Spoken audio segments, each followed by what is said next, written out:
সুবহানাল্লাযী আসরা বিআবদিহি লাইলাম মিনাল মাসজিদিল হারাম ইলাল মাসজিদিল আকসাল্লাযী বারাকনা হাওলাহু লিনুরিয়াহু মিন আয়াতিনা ইন্নাহু হুয়াস সামিউল বাসীর।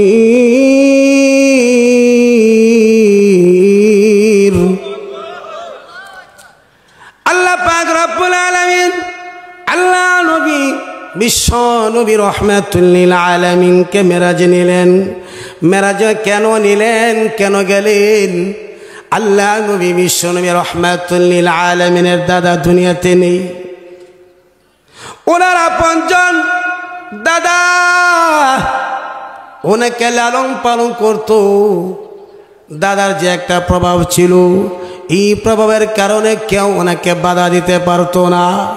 আপনি আমি যখন হকের কথা বলবো, হকের পক্ষে যখন চলবো, কোরআন হাদিসের কথা যখন শুনবো এবং দ্বীনি প্রতিষ্ঠা মাদ্রাসা যখন কায়েম করব, মাদ্রাসা মসজিদ যখন কল্যাণমূলক সমাজমূলক যখন কাজ করব, এমনকি এক শ্রেণীর লোক, এমনকি আপনার ঘরের স্ত্রী পর্যন্ত আপনার বাধা হয়ে দাঁড়াইবে, শত্রু হয়ে দাঁড়াইবে, ঠিক কিনা?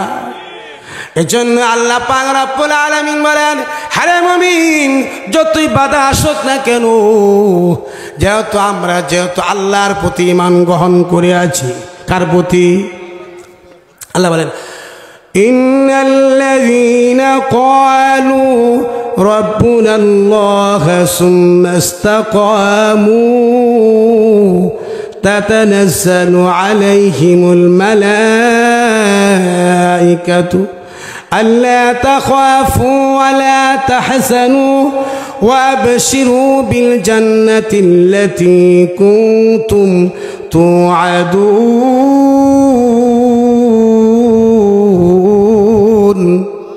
আল্লাহ এই আয়াতে কি বলছি? আল্লাহ কি দিছে? আল্লাহ ডেকে বলেন, তোমরা যারা আমি আল্লাহর প্রতি ঈমান গ্রহণ করিয়াছো, ঈমান আনয়ন করিয়াছো, ইন্নাল্লাযীনা ক্বালু রাব্বুনাল্লাহ, যারা বলবে আমার রব আল্লাহ, সবাই বলেন তো, ডাক দিয়ে আমাদের রবকে। আমাদের রব হলেন একমাত্র আল্লাহ।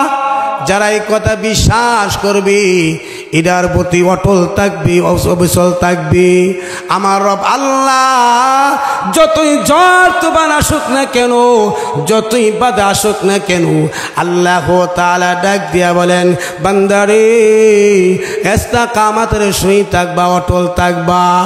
আয় বান্দা, তুমি যখন মাদ্রাসা প্রতিষ্ঠা করবা, ভালো কাজ করবা, কল্যাণমূলক কাজ করবা, যখন মানুষকে ভালো উপদেশ দিবা, তখন এক শ্রেণীর লোক তোমার শত্রু হয়ে যাবে।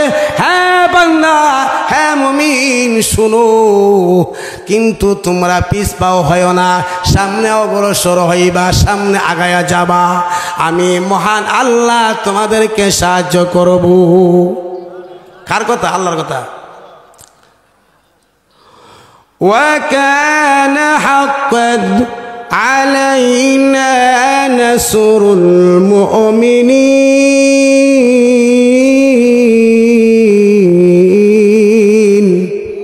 দেখছেন নি আল্লাহ কি কইছে? মুমিনের সাহায্যকারী কে? আল্লাহ। সামনে ঢুকতেছি, লোকের অবস্থা দেখি, ঠিক না? লোকের অবস্থা দেখি, অনেক কবিতা আছে, খাওয়া দাওয়া করে যায়, কি কন? মাহফিলের লোকজন কমই হ, কি কন? ওই দিন রাত্রে মাহফিল করে আইতাছি, ফারন পাগলা গান দিছে, মানুষের অভাব নাই। মানুষে তো বোঝে না, কি কন? এর দুই মেয়ে হয়েছে শিল্পী, আর ওয়াজে দাওয়াত দিলে আয় না, ঠিক কিনা? দিল মরে গেছে গা, কি কন? মরবই। জান্নাতে রুহুম শুনেন, জান্নাতে যাবেন তো ইনশাল্লাহ। সুন্দর একটা আলোচনা করি। এবার লক্ষ্য করুন, এই মাসের মধ্যে আল্লাহ রসুল মেরাজে গেলেন। মেরাজে কেন গেলেন? হকের পক্ষে দাওয়াত দিতেন বিশ্বনবী। কালমার দাওয়াত দিতেন, একত্ববাদের দাওয়াত দিতেন, ঠিক কিনা? আল্লাহ নবী যখন দাওয়াত দিতে লাগলেন, নবীজির দাদা দুনিয়া থেকে চলে গেলেন। এরপরে নবীজির চাচা আবু তালেব, কিন্তু নবীজির চাচাও চলে গেলেন। ঘরের দিক দিয়ে যিনি সহধর্মিণী স্ত্রী ছিলেন খাদিজা, মা খাদিজাতুল কুবরা, উনিও দুনিয়ার মায়া ছেড়ে চলে গেলেন। ওই দিকে কাফেররা সুযোগ পেয়ে গেলেন।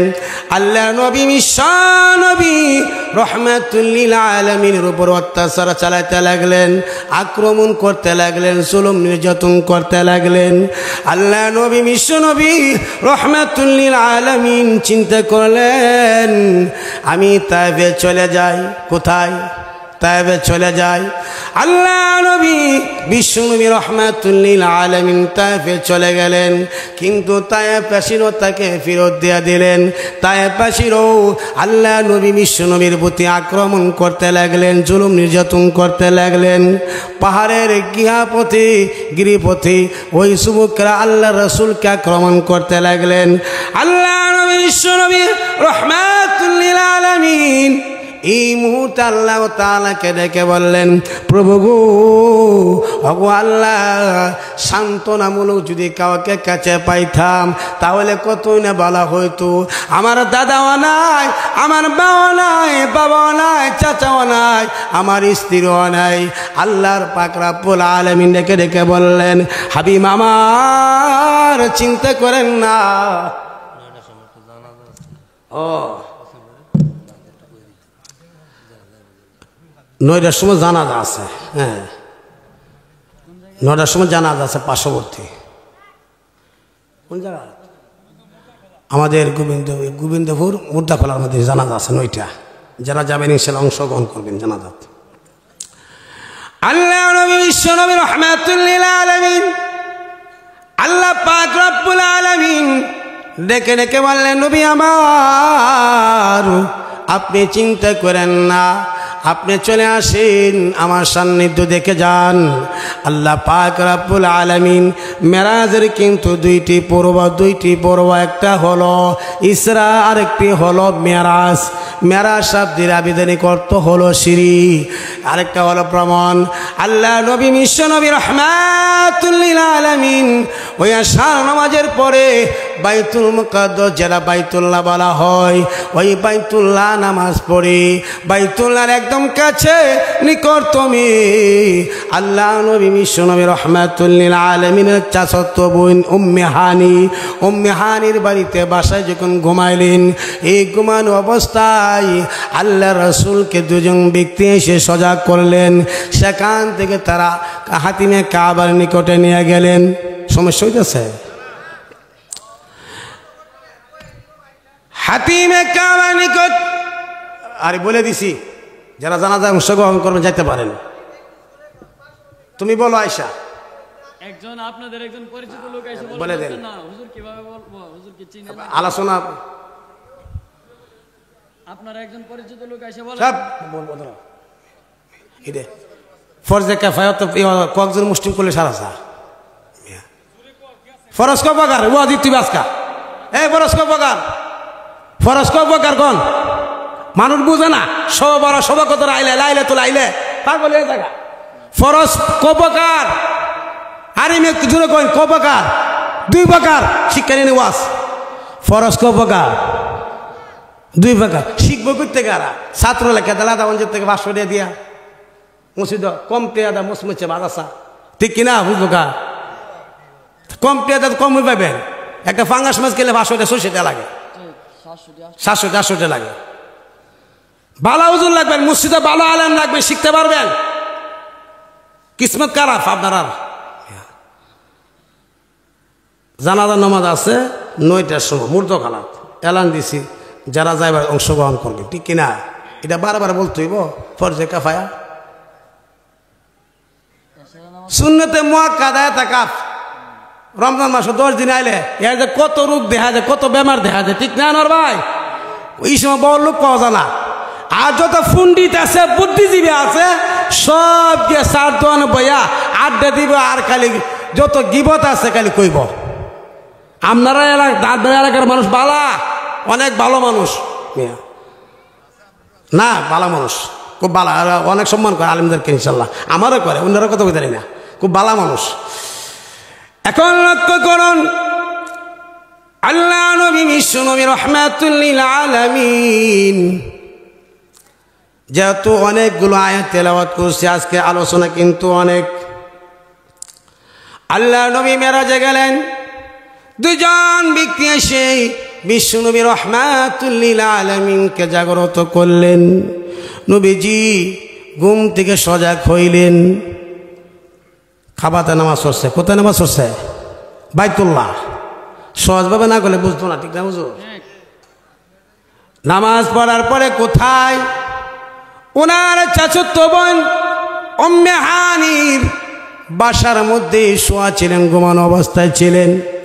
দুজন ফেরেশতা জিবরাইল মিকাইল, এই দুজন ফেরেশতা এসে বিশ্বনবী রাহমাতুল লিল আলামিনকে জাগ্রত করলেন। হাতিমে কাবার নিকট নিয়ে গেলেন, এখান থেকে জমজমের কূপের কাছে নিলেন, সেখানে নিয়ে সিনাসাক করাইলেন। সিনাসাক করাইছে, এখান থেকে একবার হাতিমে কাবার নিকট নিয়ে আসলেন, সেখান থেকে বুরাক আনা হলো। এই বুরাকের মাধ্যমে বাইতুল মুকাদ্দাস রওনা দিলেন সফর। আমি যে একটা হাদিস পড়িয়াছি আপনারা শুনছেননি, ইন্না জাহান্নামা তাহাতাল আরদিস সাবিআ। দেখতে কিন্তু কোন শিবের আয়াতের মতো, ঠিক না? আল্লাহ নবী বিশ্ব নবী রাহমাতুল লিল আলামিনের জন্য ওনার সম্মানার্থে বুরাক আনা হলো। এই বুরাকের মধ্যে সওয়ার হয়ে রওনা দিয়েছেন। বিশ্ব নবী বাইতুল মুকাদ্দাস গেলেন, কিন্তু জান্নাত কোথায় আর জাহান্নাম কোথায়?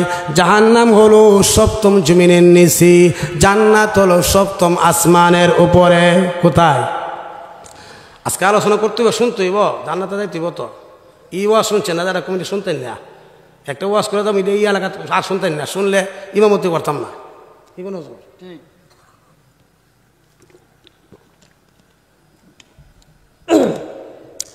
আল্লাহ নবী বিশ্ব নবী বুরাকে সওয়ার হয়ে বাইতুল মুকাদ্দাস গেলেন। এখানে কিন্তু জাহান্নামের দৃশ্য অনেকগুলো দেখলেন। আল্লাহ রাসূলকে কেন জান্নাত জাহান্নাম দেখাইলেন? মানুষজন এই কথা না বলতে পারে, কেউ কি জান্নাত জাহান্নাম দিকে আইছে?